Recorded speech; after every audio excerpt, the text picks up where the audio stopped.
Saudações a todos, meu nome é Cícero Washington e eu estou aqui para ajudar um aluno. Ele disse que ia participar de uma seleção para ingressar numa empresa e lá questiona sobre vários conteúdos da área de redes e entre eles esses comandos aí. Esses comandos têm tudo a ver com o que a gente tem aqui no nosso canal, que são todos comandos que rodam no Linux. Então eu resolvi ajudar o meu colega lá, o meu aluno que está precisando de ajuda, né, que está precisando entender esses comandos, e também gravar um vídeo aqui para o canal, para que fique disponível aí para todos os nossos assinantes.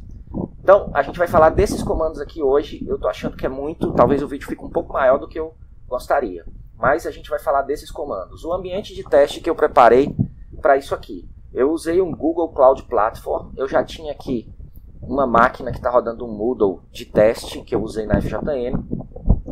Então já configurei essa máquina aqui, ela já está aqui nesse endereço IP, e além de fazer um acesso SSH, como eu estou fazendo aqui, eu tenho também um acesso RDP para terminais gráficos, já que o MTR, que é um dos comandos que a gente vai ter que ver, ele funciona em ambientes gráficos, então instalei aqui um OpenBox, um ambiente mínimo aqui, para a gente poder usar.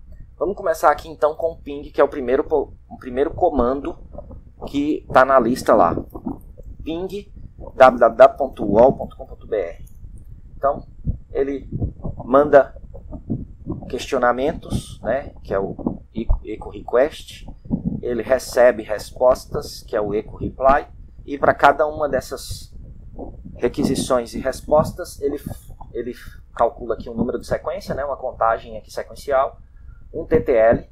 TTL é uma informação que é subtraída a cada salto, aqui provavelmente 13 saltos, né? 255 menos 242, 13 saltos. Já já a gente confere isso com traceroute. Deixa eu conferir logo com traceroute. Traceroute, www.uol.com.br. Eu devo dizer que nem todos esses comandos aqui, exatamente 13 saltos, né?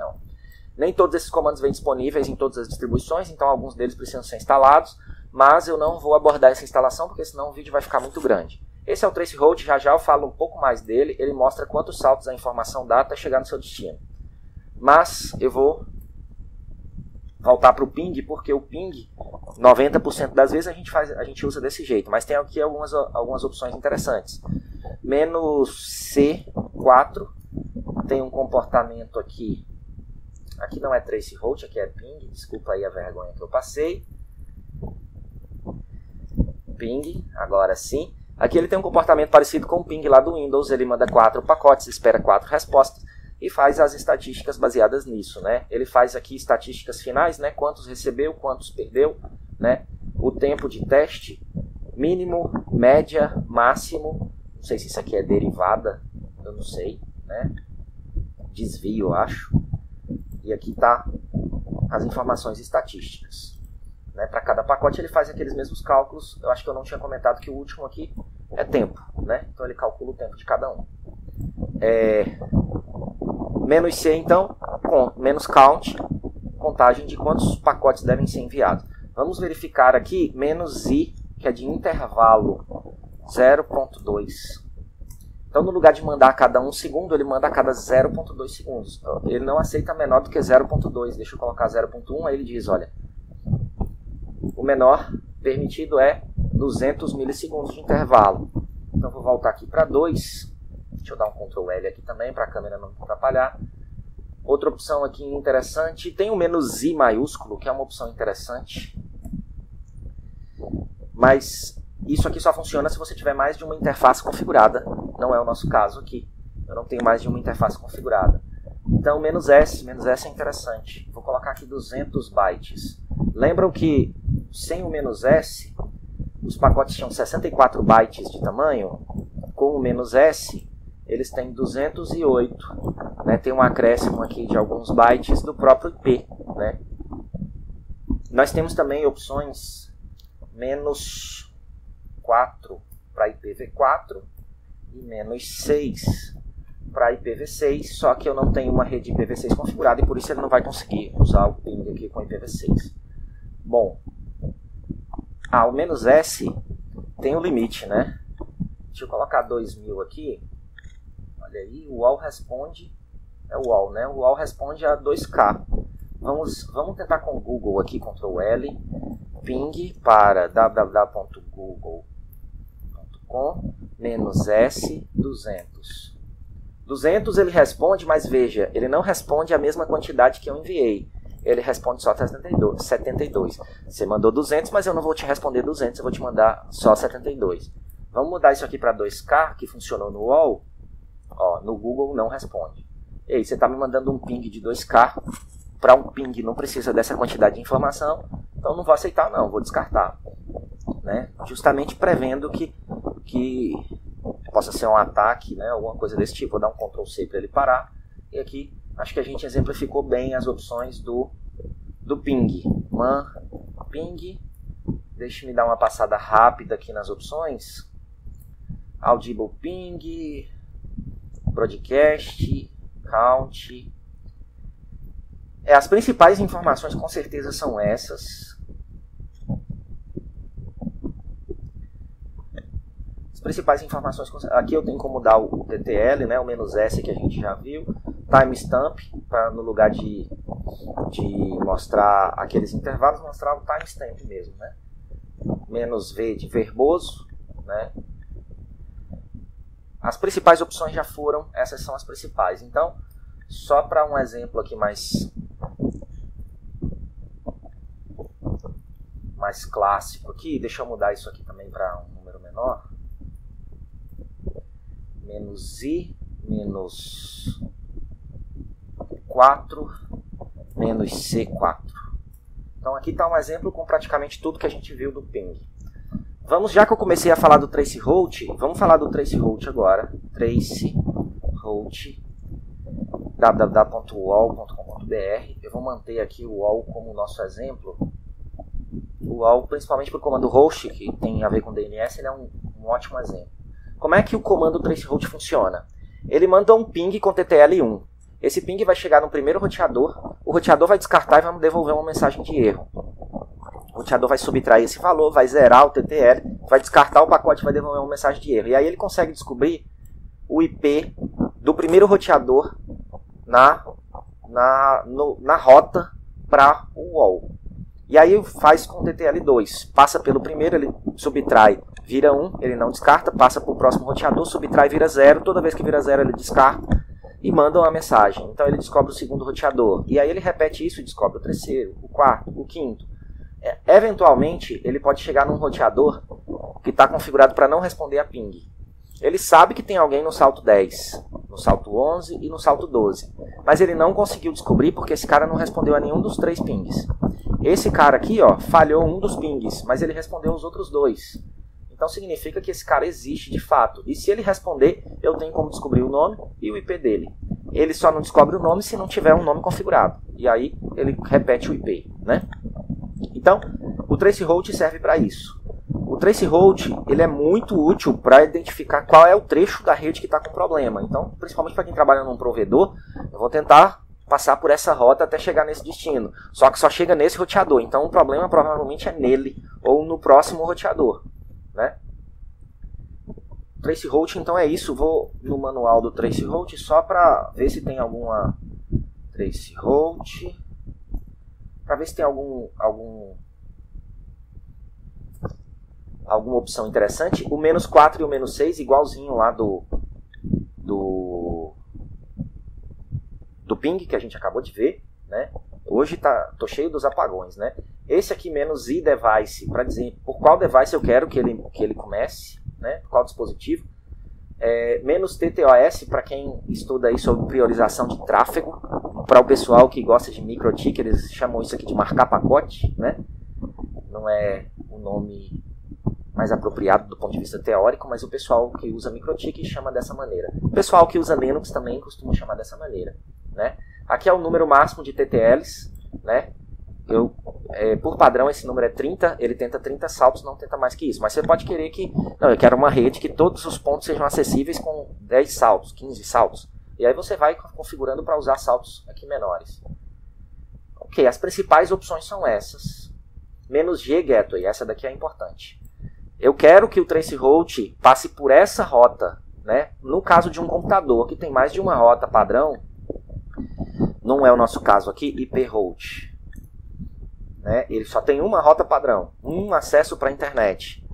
Ou mesmo que ele tenha mais de uma rota, mesmo que não seja padrão, né? Eu quero testar pela rota que passa por essa outra rede, que não é a rede 10 ponto alguma coisa, que é a rede, sei lá, 192 ponto alguma coisa, e assim por diante, né? Esse IP route é a mesma coisa do comando route, puro e simples. É que esse comando ele não vem mais instalado por padrão no Debian, né? Então você tem que usar ele, você tem que instalar ele para poder usar. O ifconfig também não é mais usado por padrão, mas eu instalei aqui o ifconfig, né? Então o ifconfig é exatamente o próximo aqui da lista. Ifconfig ele não vai aparecer aqui por causa do sudo. Talvez o route também seja por causa do sudo. Tá aqui. Ifconfig. O ifconfig talvez eu tenha que fazer um vídeo separado dele, porque eu não posso brincar com essa interface de rede aqui, porque senão ela vai me desconectar e eu não vou conseguir acessar de novo esse servidor, né? Então não posso brincar com a configuração dessa interface. E essa daqui, que é a de loopback, a gente não mexe na configuração dela. Eu posso até criar alias e começar a brincar com elas, mas eu acho que o melhor mesmo é fazer um vídeo separado para o ifconfig, um vídeo no qual eu posso quebrar a rede à vontade e não vou ter problema de acesso por causa disso, né? Então o ifconfig dessa maneira, sem parâmetros, ele mostra as interfaces que estão configuradas e os parâmetros de configuração, né? IP, máscara de rede, endereço IP de broadcast, endereço IPv6 que está configurado, endereço físico da placa, né? E estatísticas, pacotes e bytes recebidos, erros transmitidos e transmitidos com erros, né? Então são essas informações aqui que o ifconfig nos dá. Algumas configurações da interface também, o que a interface suporta, né? O MTU dela, que é uma informação importante. MTU é o tamanho máximo de informação que eu posso colocar num quadro, né, de camada de enlace que vai ser enviado por essa interface. Então, 1460 bytes é o tamanho máximo que ela suporta. Ok. Mais uma vez, usar o ifconfig para fazer configurações ou para remover configurações, eu não vou poder tratar nesse vídeo. O próximo da lista é o netstat. Netstat eu sempre gostei dele. Netstat. Tem duas utilizações do netstat. Deixa eu só confirmar uma coisa antes. Sudo root. Pronto. O comando root está disponível, só que ele só é acessível pelo root, e por isso precisa de um sudo antes, né? Aqui o root, o comando root, que foi substituído pelo iproot, né? O comando root ele tem um pouco mais de detalhes, eu sempre gostei mais dele por esse motivo. Na verdade, essa mudança para o comando IP, pessoalmente eu não gostei dela, eu prefiro os antigos. Mas a gente tem que nadar de acordo com a correnteza, né? Não adianta nadar contra a maré, então eu praticamente não uso mais os comandos antigos, eu só uso os novos. Nos BSDs ainda são os antigos, né? Essa mudança não aconteceu ainda. Não sei se vai acontecer também, acho que não. Então aqui, rota padrão, eu só tenho uma rota padrão, era o que eu queria mostrar com o comando root, que não está na lista, foi só um adendo aqui para mostrar rota padrão, para explicar o "-g" lá do traceroute. Netstat, agora sim, netstat. Essa utilização do netstat aqui eu nem acho ela muito boa, ele mostra cada um dos sockets, cada uma das conexões que estão estabelecidas, né?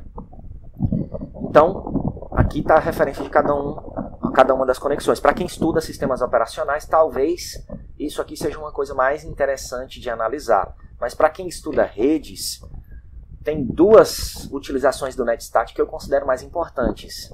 Netstat -ntlp, eu vou colocar NTU LP e NTUA. Vamos começar com A, que é mais simples. N para usar números no lugar de nomes de protocolos, T para TCP, U para UDP e A para todos. Isso inclui as portas que estiverem no modo de escuta, que muitas vezes é o que você quer analisar, que é o que você acha mais importante. Eu vou rodar o comando e vou tentar explicar rapidamente. Essa coluna de estado aqui, que só vale para TCP, né, tanto para TCP 6 quanto para TCP 4, o que na minha opinião é um negócio meio estranho, quando a gente estuda o modelo de camadas, estuda que as camadas são isoladas entre si, né? Se elas são isoladas entre si, o TCP era para ser a mesma coisa tanto para IPv6 quanto para IPv4. Está em outra camada, mas tirando essas broncas teóricas da jogada, né? Isso aqui são os estados de conexão lá do TCP. Então, para quem tem um conhecimento de TCP/IP mais teórico, isso aqui faz todo sentido. Para quem tem um conhecimento mais prático, Listen significa modo de escuta, ou seja, é um serviço que está esperando uma conexão. Estabelecido significa um serviço que está usando uma conexão nesse momento. Então, de maneira geral, é isso que as pessoas que têm um conhecimento mais prático pensam. Close wait, está esperando fechar. Mas o que é esperando fechar? Não interessa muita coisa não, está esperando fechar, né? Quem é mais prático vai pensar mais ou menos dessa maneira e, de certa maneira, eu concordo. Para quem é prático, esse pensamento faz sentido. Para quem é mais teórico, isso aqui tem um sentido diferente. Tem várias etapas para fechar uma conexão e essas etapas elas têm que seguir uma sequência, né? Inclusive, existem ataques baseados nisso. Bom, vamos lá. Toda vez que você encontra um endereço desse jeito, ó, 000 porta 22, modo de escuta, significa que eu tenho um serviço que está sendo escutado na porta 22 e que está associado a todos os endereços IPs configurados na minha máquina. E eu tenho dois endereços IPs configurados, o IP de loopback e o IP que o Google me deu para gerenciar aqui dentro das minhas máquinas virtuais, para fazer com que as máquinas virtuais conversem umas com as outras, né? Então, esse aqui significa que está escutando tanto nesse endereço quanto nesse endereço. E 22 é a porta usada pelo SSH. Aqui a gente tem que ter alguém conectado na porta SSH. Está aqui a conexão que mostra que tem alguém conectado na porta SSH, que sou eu, né? Que é exatamente essa janelinha aqui, está conectada na porta SSH do meu servidor, IP local, IP do meu servidor, porta 22, IP.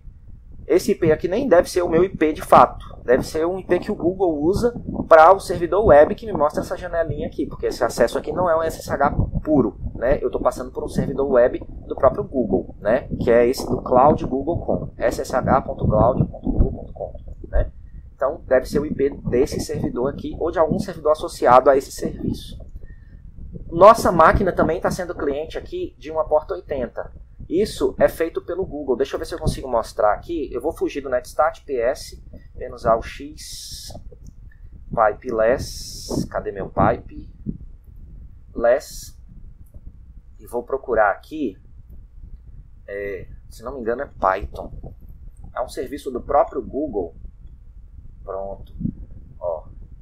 Python, Google Network Daemon, Google Account Daemon e Google Clock Skill Daemon.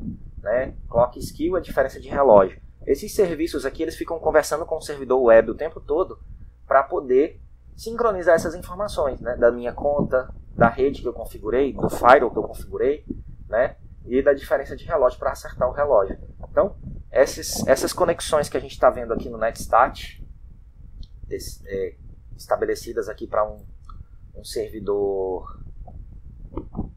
web, né, são provavelmente essas. Como eu tenho uma aqui que está fechando, eu devo ter essa outra aqui que está substituindo, né, essa que está fechando. Já já a gente confere isso. Eu tenho ainda outros serviços no modo de escuta e aqui embaixo eu tenho os serviços UDP.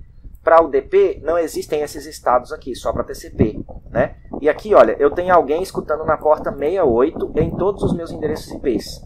É o cliente DHCP que usa o UDP. Eu tenho também a porta 123. E aí a grande pergunta que deve estar acontecendo aqui na cabeça de vocês é: quem diabo é 123, 68, 443? 443 é fácil, né? 22 também é fácil, mas 3389 já não é mais tão trivial, né?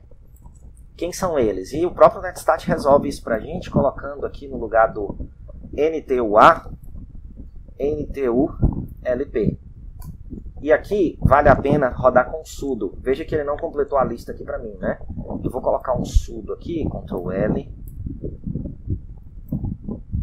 sudo, para ele completar a lista aqui bem direitinho, né? 123, quem é que está usando 123? NTPD. É o serviço de sincronização de relógio, né? Aqui, ó, quem está na porta 80, httpd.bin. Quem está na porta 5910 é o XVNC, o XRDP, a 3389 também é o XRDP, e assim vai, né? Eu tinha dito, a porta 68 é o cliente DHCP. Então, esse aqui mostra quem está escutando. Eu costumo dizer que esse aqui é quem mostra se o seu servidor foi invadido, porque se abriu alguma porta que você não sabe, para que serve? você olha aqui nessa lista, é um binário que você também não conhece. Provavelmente alguém invadiu seu servidor, subiu um serviço para poder ficar copiando seus arquivos ou fazendo controle remoto, alguma coisa do tipo. Um rootkit, de maneira geral, faz isso, né? Então, o netstat, com essas opções aqui, NTULP. Deixa eu mostrar o netstat com a diferença do N aqui. Vou apagar o N e vou deixar as outras opções do mesmo jeito, só para vocês verem. Ó, no lugar de usar o número de porta, ele usa o nome do protocolo. Praticamente ninguém gosta disso aqui, mas se é o caso de você achar melhor dessa maneira, beleza. Utilize que funciona. Todas as portas padronizadas, ele vai colocar aqui o nome do protocolo, né? Apesar de que essa daqui também era para ser uma porta padronizada, era para ser RDP, né? O VNC não, mas o RDP é bem mais conhecido, era para ser uma porta padronizada. Enfim, vamos seguir adiante aqui. As duas utilizações do netstat que eu considero mais importantes são essas, NTUA, NTULP. Isso conclui então o nosso vídeo aqui sobre netstat. Até aqui sobre netstat. A gente já viu então ping, netstat, traceroute. Eu mostrei brevemente o ifconfig, eu sei que não é suficiente. Vamos agora para o MTR. O MTR é um substituto do traceroute para ambientes gráficos, então ele dá opções gráficas para você visualizar o que está acontecendo. Ele funciona de uma maneira um pouquinho diferente. Eu vou abrir aqui meu RDP e vou colocar, como a gente usou o traceroute para o site do UOL, então MTR www.uol.com.br. Vamos executar aqui, vamos aguardar. Ele vai abrir essa janelinha e ele vai dar uma mensagem praticamente igual àquela que a gente viu no traceroute, só que ele fica atualizando aqui em tempo real, né? Então, ele mandou 11, 12, 13, 14 para cada um destes. E aí ele vai medindo aqui os tempos, né? O último, 12 milissegundos para o primeiro, 27 aqui nesse salto, 28 aqui, 42 aqui nesse salto, mudou para 27 de novo, 27 aqui no total. E aí ele vai fazendo o último, a média, o melhor e o pior, né? Esses aqui, como eu já expliquei, eles não respondem a ping. Então, dá para saber que existe alguém aqui em cada um desses saltos. 5 saltos, né? Mas não dá para saber quem é. E acho que finaliza bem aqui o MTR. Deixa eu clicar nesse About aqui. Não tem nenhuma informação adicional. Restart. Ele começa de novo para o mesmo site. Você pode digitar aqui e trocar para outro site, mas de maneira geral ele funciona melhor quando você faz dessa maneira, né? Ctrl C, Ctrl L. Quando você coloca o nome do site aqui na linha de comando e você já abre dessa maneira. Então o MTR talvez de todos seja o mais simples, principalmente se você já entende o traceroute. Vamos aqui para host. O comando host. Opa. O comando host ele serve para pesquisas de DNS. Host www.uol.com.br. Então ele vai me responder, ele vai fazer uma pesquisa DNS. Olha, uol.com.br na verdade é um alias para esse nome aqui. Então esse aqui é o nome canônico do site. Esse aqui é um apelido para esse mesmo servidor. Esse cara, ele tem esses endereços aqui IPv4. E ele tem esses endereços aqui IPv6. E basicamente, quando você tem uma máquina com pilha dupla, né, o DNS te entrega IPv4 e IPv6 e você decide se você quer acessar via IPv4 ou via IPv6. Sua aplicação decide como é que ela quer fazer o acesso a esse host, né? O navegador, onde você digitou o nome do site, ou a sua aplicação de e-mail e assim por diante. Se eu usar esse comando, eu vou voltar para cá porque aqui a resposta é melhor, né? Host www.uol.com.br. Se eu usar esse comando com a opção "-t espaço A", ele vai me responder. É porque a opção tem que estar antes. Host "-t A". Ele vai me responder praticamente a mesma coisa, só para IPv4. Existe uma configuração nos servidores DNS que dizem os tipos de registro DNS. A é um registro IPv4, alias IPv4. E se eu usar um 4A, ele me responde só IPv6. Então, o "-t serve para indicar o tipo de registro.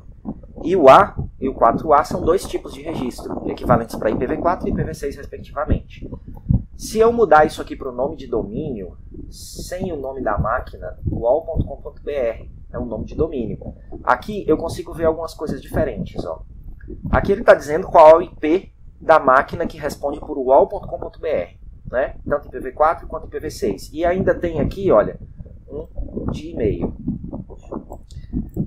Além disso, se eu colocar aqui, por exemplo, "-t", Start of Authority, ele vai me responder as configurações de DNS desse meu domínio. Esses intervalos de tempo aqui são os intervalos de tempo que eu configurei no meu domínio. Qual é o e-mail do administrador do meu domínio? É root@uol.com.br.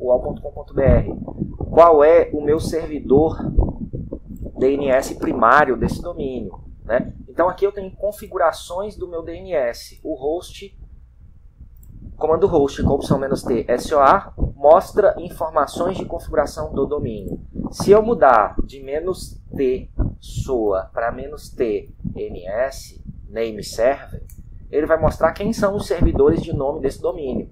Para esse domínio eu tenho o Borges, o Charles e o Elliot. E a gente já viu que o Elliot é o primário, porque se ele aparece aqui na configuração é porque ele é o principal, ele é o primário, é o DNS primário. Esses outros aqui são secundários, que tem como eles ficarem trocando informações entre si. Se eu atualizo um, eles propagam essa atualização entre eles, o que é a fonte da maior parte dos problemas de segurança com DNS e que já está basicamente solucionado, só se você configurar muito erradamente para você cair numa dessas. Vamos lá. "-t NS, "-t SOA. Qual outro? "-t MX. MX ele vai dizer quem é o servidor de e-mail para esse domínio. MX. Então, o servidor de e-mail para o domínio uol.com.br é mx.mailexchange, né? Normalmente o significado desse mx, mx.uol.com.br. E aqui é uma prioridade. Se eu tivesse vários servidores, eu podia colocar uma lista de prioridades, quem é o mais importante, né? Na lista, na sequência aí de servidores. Mas como o UOL usa apenas um, só aparece uma opção. Tem mais algum importante? Esses aqui são os principais. A utilização do host é essa e a principal opção é o "-t". E o que você precisa saber mesmo é o significado dos tipos de registro DNS. A gente falou aqui do A, do 4A, do SOA, do name server. SOA é Start of Authority, name server, mail exchange, né? E que eu me lembre, esses são os mais importantes. Tem alguns que são pouco usuais, quase nunca você consegue TXT.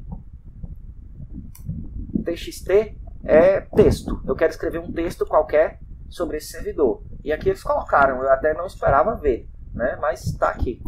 Verificação do Google, né?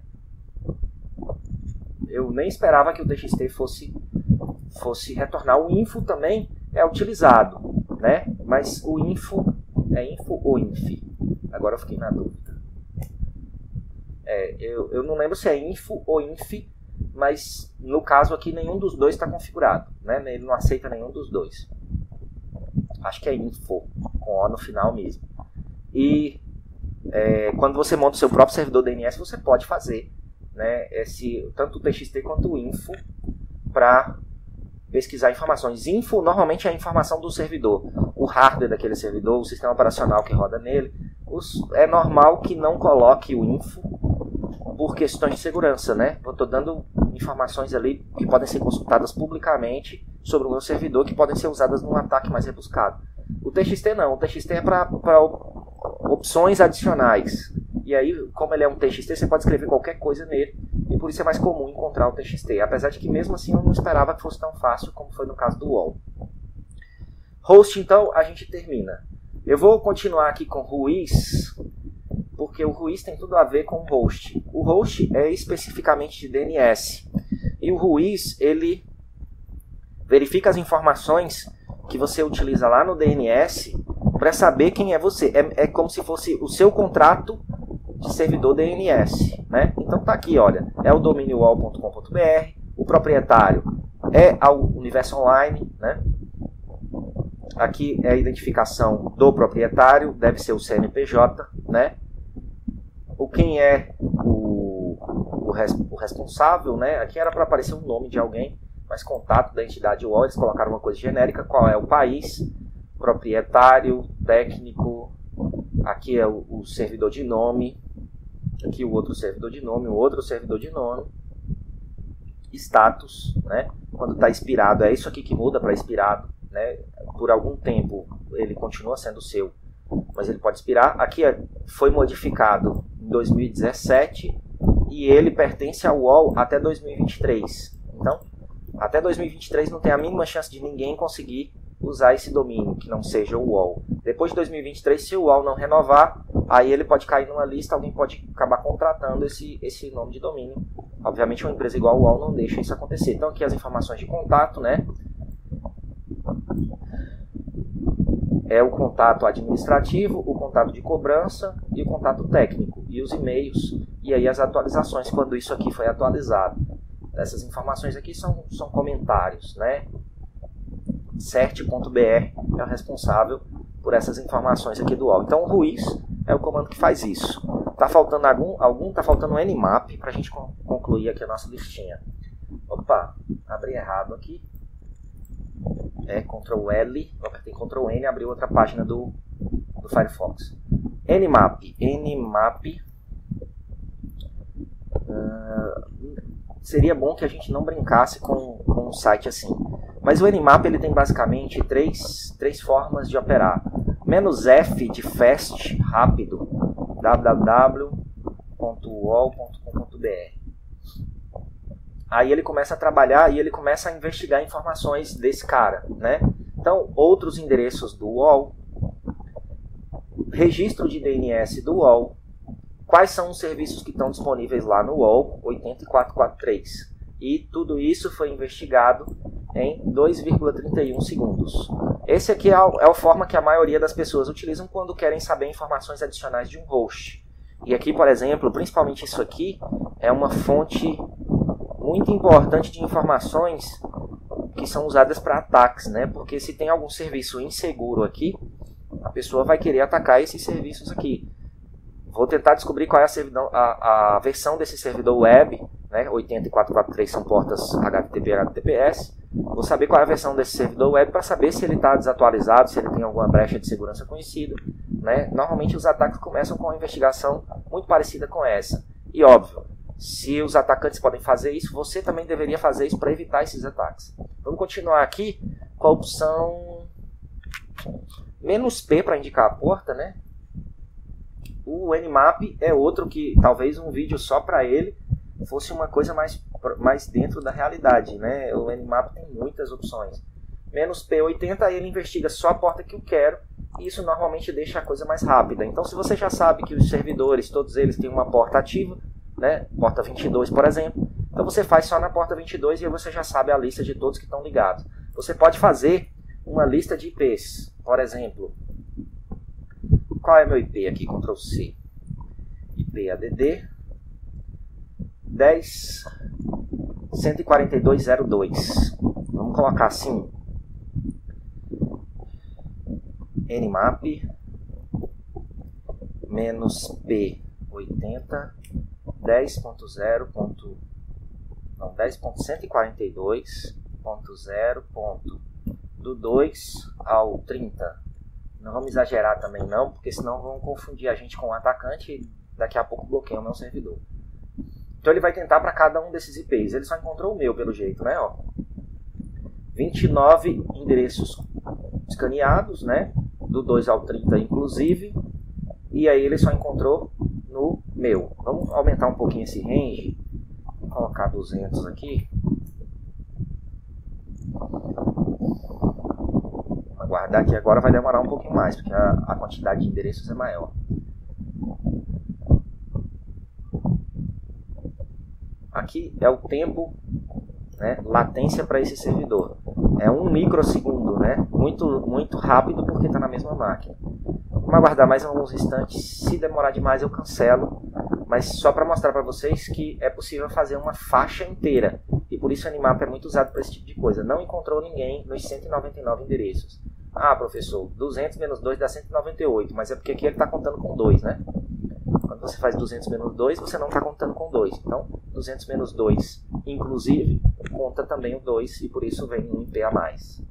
Ok, não encontrou mais ninguém, eu não vou insistir nisso não. Eu sei que é possível encontrar se tiver alguma máquina respondendo na porta 80, mas eu não vou insistir.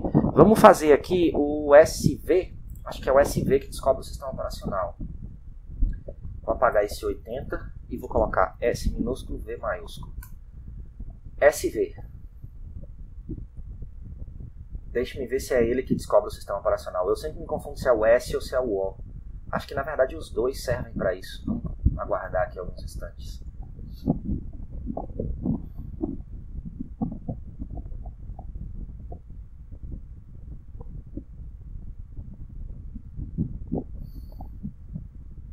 Aguardando mais um tempinho.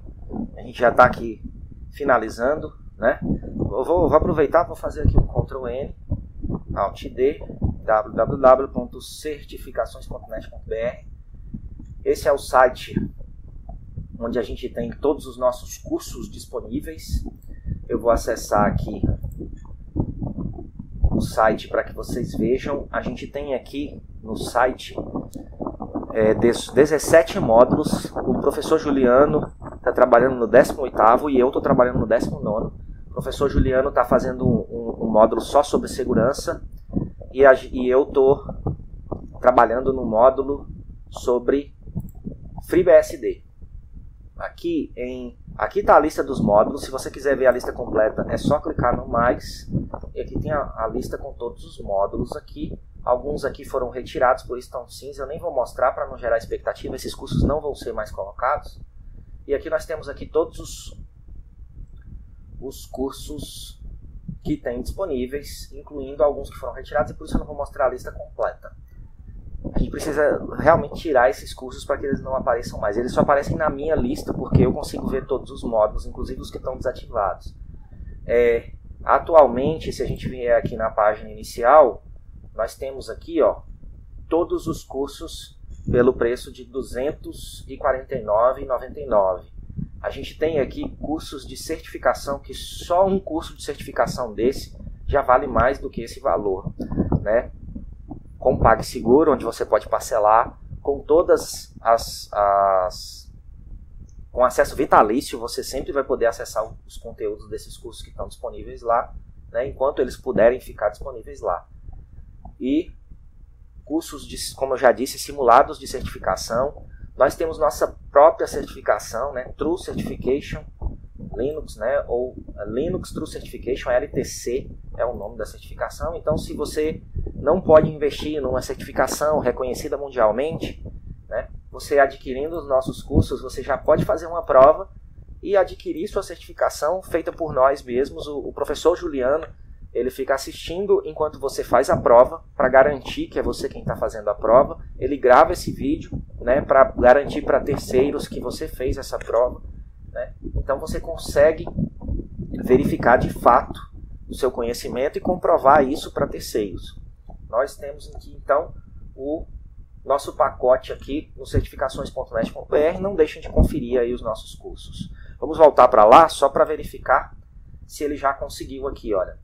Aqui agora eu fiz o "-SV". "-SV" me permite ver, por exemplo, informações aqui, os serviços que estão rodando, né, todos eles.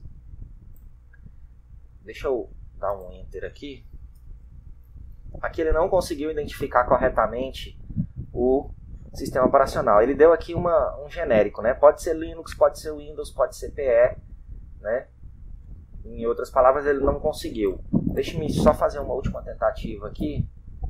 Eu sempre fico na dúvida se a opção é "-S" ou "-O". Vou tentar rodar aqui o "-O" para garantir aqui as duas opções.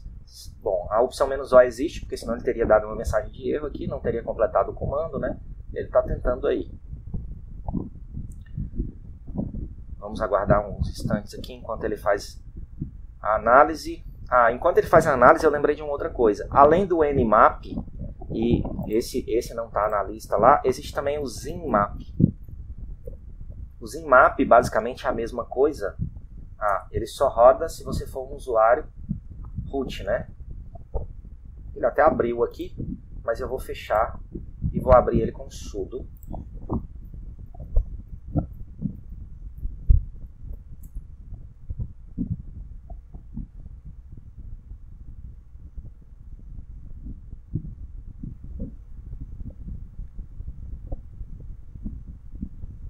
Vamos lá. Parece que o sudo não vai querer funcionar. Dá um Ctrl C. Agora que apareceu. Pronto. Minha senha, tá. Deixa eu ver se eu acertei ela aqui, porque é muito grande. Eu acho que eu errei. E aí eu apertei Enter de novo, ele vai errar pela segunda vez.